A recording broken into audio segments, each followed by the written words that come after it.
And now, aviation weather around Alaska.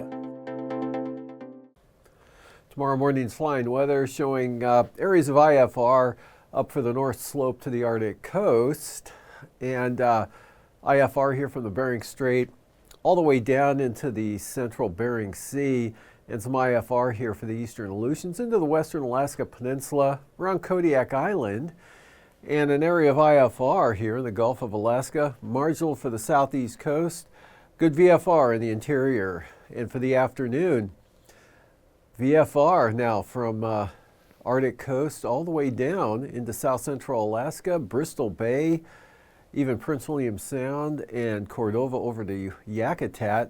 Marginal VFR here for the southeast coast with IFR now along the south coast. And out west, still a lot of IFR here over the central and northern Bering Sea, right up into the Bering Strait there. And marginal VFR for the Aleutians, some IFR there for the Alaska Peninsula. And then as we move into the first day of the weekend, back to IFR here for the North Slope and Arctic coast, but Brooks Range southward, interior looking really good. IFR continuing here over the northern Bering Sea, down to the Pribilofs, marginal VFR across the Aleutians, marginal VFR Gulf of Alaska, up into the North Gulf Coast now, Prince William Sound, southern Kenai Peninsula, IFR on the east side of Kodiak Island, areas of IFR for the southeast coast. And then for the afternoon, improvement here for the Panhandle, inside waters becoming VFR with marginal VFR out along the coastline. All the IFR off the coast except just grazing the east side of Kodiak Island there.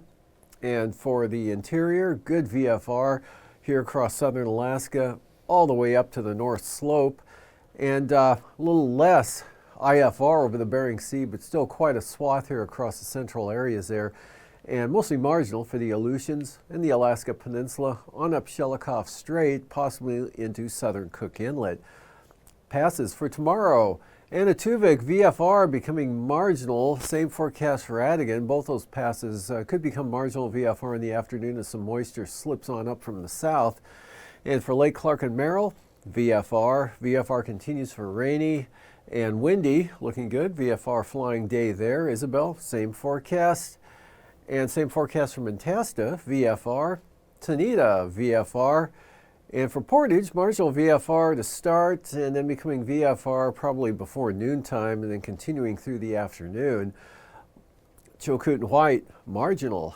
Freezing levels here, 6,000 feet, warmest air aloft here actually over the northern part of the state, and about 4,000 feet or so here over southern Alaska into the Panhandle, and quite a gradient though here across the east central Aleutians, anywhere from 2 to 4 or 6,000 feet. And for icing, areas of moderate rime icing coming in with the moisture out west there up to the Pribilof Islands, extending back into the Adak area out west to Kiska Island, and also a band of IFR up along the North Gulf Coast. They're actually from the Barren Islands eastward across the Panhandle. And for the jet stream here, 65 knot winds, eastern Gulf of Alaska and along the coast of the Panhandle at 33,000 feet. Not too bad up over the interior. And the main jet south of the Aleutians there. So moving on to 9,000 feet, low pressure here over the southwest Bering Sea, keeping the strongest winds to the south. Southeast 35 knots here along the southwest coast. Much lighter over the interior, light and variable conditions actually all the way up into the Arctic Ocean. Low pressure here over the southern Gulf of Alaska. East-southeasterlies 45 to 50 knots along the North Gulf Coast. Strongest here between Cordova and Yakutat. 35 to 40 knot winds across the Panhandle. 3,000 feet ahead of that front here, pushing into the southeast coast. 45 knot winds there, increasing to 55 knots up along the North Gulf Coast, and then coming back around into Kodiak Island there. Light and variable over the interior. And strongest winds out west over the Bering Sea. And for turbulence, light to isolated moderate turbulence from Nikolsky all the way out to Kiska Island, and maybe some up here, isolated moderate chop for the western Arctic coast, nothing too serious there. And over the southeast coast, Possible isolated moderate turbulence, Kodiak Island, Kenai Peninsula, Cook Inlet, eastward to Yakutat, and then down across the southeast coast.